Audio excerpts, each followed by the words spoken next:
রাসূল বিচার করেছে, তোর পছন্দ হয়েছে না? না, তা আমি বিচার করে দিলে তোর পছন্দ দিব? বলে জি। ঠিক আছে, আল্লাহ রাসূল বিচার করেছে, তোর পছন্দ হয়েছে না, তুই মুসলমান, আমার কাছে বিচার লইছে, আমি বিচার দিলে সমাধান হইবে? বলে হ্যাঁ। তেগান দিয়ে লড়িস না, খারাপ থাক। উমর যখন বিচার করতে গেছে, ইয়াহুদি ব্যক্তি, হুজুর আমার একটা ছোট্ট কথা আছে। বলে তোর কি কথা? বলে হুজুর আপনি যে বিচারটা করতেছেন এটা কিন্তু প্রথম বিচার না, এটা সানি বিচার। উমর কত এর আগে বিচার করছে কেডা? আপনার নবী মুহাম্মদুর রাসূলুল্লাহ সাল্লাল্লাহু আলাইহি সাল্লাম বিচার কইরার রায় আমারে দিছে। বলে হে কি তা কয়? মুসলমানটা জিজ্ঞাসা, কিরে সত্য কয়? বলে জি সত্য। তার মানে বিচার সানি বিচার? বলে জি। রাসূল বিচার করেছে, তোর পছন্দ হয়েছে না? না, তা আমি বিচার করে দিলে তোর পছন্দ দিব? বলে জি। ঠিক আছে, আল্লাহ রাসূল বিচার করেছে, তোর পছন্দ হয়েছে না, তুই মুসলমান, আমার কাছে বিচার লইছে, আমি বিচার দিলে সমাধান হইবে? বলে হ্যাঁ। তেগান দিয়ে লড়িস না, খারাপ থাক। হযরত উমর ঘরের ভিতরে গিয়ে একটা দাঁড়ালো তরবারি লইয়া এর দুইজনের মাঝখানে হারিয়েছে। হারিয়া নিজের দাবি করস তুই মুসলমান, সারাটা দেশ ঘুরা বেড়াস তুই মুসলমানের দাবি লইয়া, আমার নবী বিচার কইরা দিল রায়, তোর এই রায় তোর পছন্দ হয় না, আমি উমরের কাছে বিচার লইয়া, আমি বিচার কি জানাস? আমার বিচারের রায় হলো একটা সেদ মারছে, কল্লাটা 10 হাত দুনিয়া হলাইছে, ফালাইয়া কই দিল আমার রায়। উমর কইটা আমার রায় হলো তোর খল্লা ফালাই দাও, দিছিনি খল্লা ফালাইয়া। ইয়াহুদি তো মনে করেন দুনো রাস্তা ছুটে গেছে, এই অবস্থা দেখে হ্যাঁ কাঁপতে কাঁপতে দুনো রাস্তা ছেড়ে দিছে। উমরে জিগে তুই কি কাম করছত করে? কয় আপনি কি হন আমারও ধরবেন? বলে না, তুই তোর মাল লইয়া বাড়ি যা। হেতে মাল লইয়া দৌড়ার পর সব বনাস। ওহন বিচার ঠিক হয়েছে, কিন্তু ঘটনা হইল যারে উমর হত্যা করছে তার আত্মীয় স্বজন আবার উমরের বিরুদ্ধে মামলা করছে, হত্যা মামলা করে দিছে। আমরার বাইরে উমরে মেরে লিছে, নির্দোষ মানুষটারে উমর কেমনে মারল রে? গোটা মদিনার অলিতে গলিতে উমরের বিরুদ্ধে হত্যা মামলা। সবাই জানে উমর নির্দোষ মানুষটাকে হত্যা করছে, তাও আবার একজন মুসলমানকে বিনা অপরাধে উমর হত্যা করছে। মামলা করছে নবীর আদালতে, নবী তখন দেশের প্রেসিডেন্ট। সুবহানাল্লাহ, নবী দেশের প্রেসিডেন্ট ছিল। বিচার যখন শুরু হয়েছে, রাসূল তদন্ত করে দেখে উমর যারে হত্যা করছে ওই লোকটার কোনো অপরাধ ছিল না। কারণ এক জায়গায় বিচার পছন্দ না হইলে আরেক জায়গায় নিয়ে গেলে এটা ইসলামে কোনো বাধা নাই। আপনার বিচার পছন্দ হয়েছে না, আপনি আরেক জাত বিচার লইয়া যাবেন, এটা কোনো দোষের বিষয় না। উমর তো ভাইসা গেছিল, কথা কয় না, ভাসছিনি উমর ভাইসা গেছে, হত্যা মামলা হয়ে গেছে। আর হত্যা মামলা কি বাংলাদেশের হত্যা মামলা? কথা কয় না, বাংলাদেশের 7 খুন 12 খুন কইরাও গোল্লিপ সিগারেট বেনসন খায়, 7-8টা খুন কইরাও দেখবেন ঠ্যাঙ্গের উপরে ঠ্যাং দিয়া লড়ায় আর বেনসন খায়। কারণ বাংলাদেশে কুত্তা মিলাই মারলেও বিচার আছে, মানুষ মারলে বিচার নাই। 16 বছর তো এই কাহিনী হয়েছে, জুরা কোন ছাড়া কোনো কোন হয়েছে না। তো এইটার আবার মামলা কিতা? হত্যা মামলা কোনো মামলাই না বাংলাদেশে আজ পর্যন্ত দেখছেন নি? ফাঁসি হইতে কয় ফাঁসি হইব কইয়া কদিন দেখার পরে ফাঁসি যাও এবার হয়েছে যুদ্ধ অপরাধী রইল, আর কেউ ফাঁস হচ্ছে না।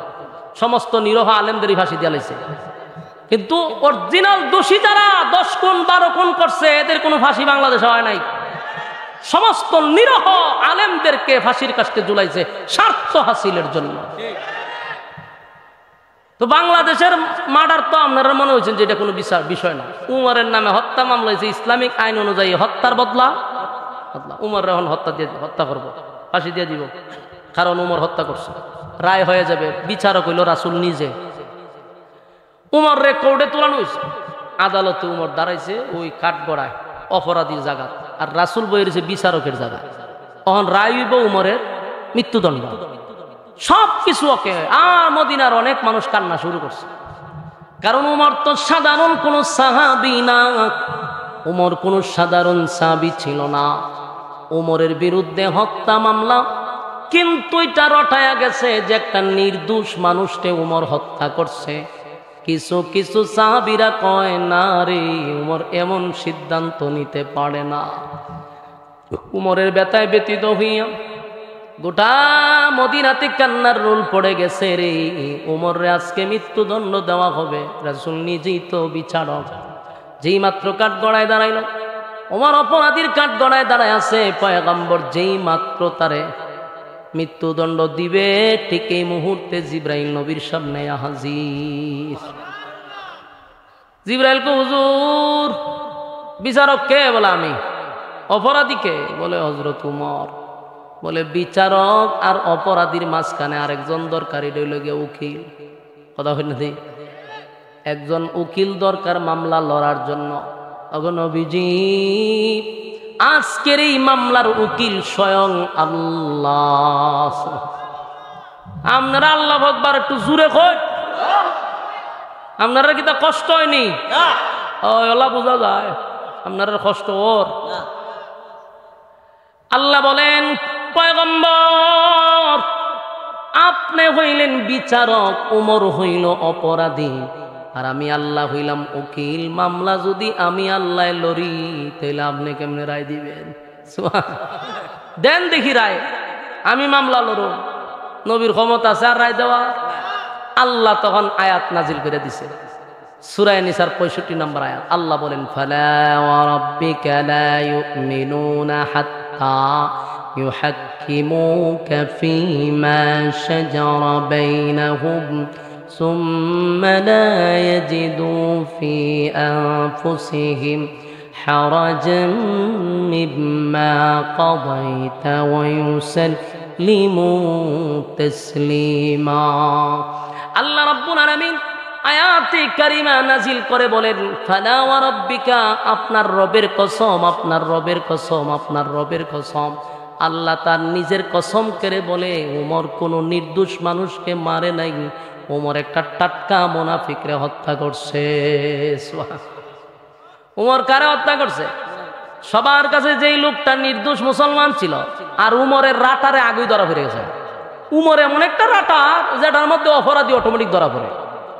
গোটা মদিনার মানুষ জানে উমর নির্দোষ মানুষকে হত্যা করছে, কিন্তু আল্লাহ কয় ফালা ওয়া রাব্বিকা, আপনার রবের কসম, উমর নির্দোষ মানুষকে হত্যা করে নাই গো। উমর যারে হত্যা করছে টাটকা মুনাফিক, নিজেরে মুসলমান দাবি করে, গোটা এলাকায় মুসলমান পরিচয় দিয়া ইসলামের 12টা বাজায়। আপনি নবীর কাছে কালেমা পইরা আপনি নবীর বিচার তার পছন্দ হয় না, আবার মুসলমান কেমনে? ওই কথা কই না তুই। ওই যে মুনাফিক মারা গেছে, যারা উমরের সাইজ করছে, হ্যাঁ নিজের মুসলমান দাবি করে নবীর বিচার পছন্দ হয় না, তাহলে এমন মুনাফিক অহন আসেনি। আমাদের দেশে বহু লোক আছে নিজের মুসলমান দাবি করতেছে, কিন্তু কোরআনের আইন তার পছন্দ হয় না, নবীর তরিকায় তার চলতে ভালো লাগে না, নবীর সুন্নত অনুযায়ী জিন্দেগি তার ভালো লাগে না, ইসলাম তার হইল মাথা ব্যথা। এটা হলো সেই মুনাফিকের খালাতো ভাই, চাচাতো ভাই।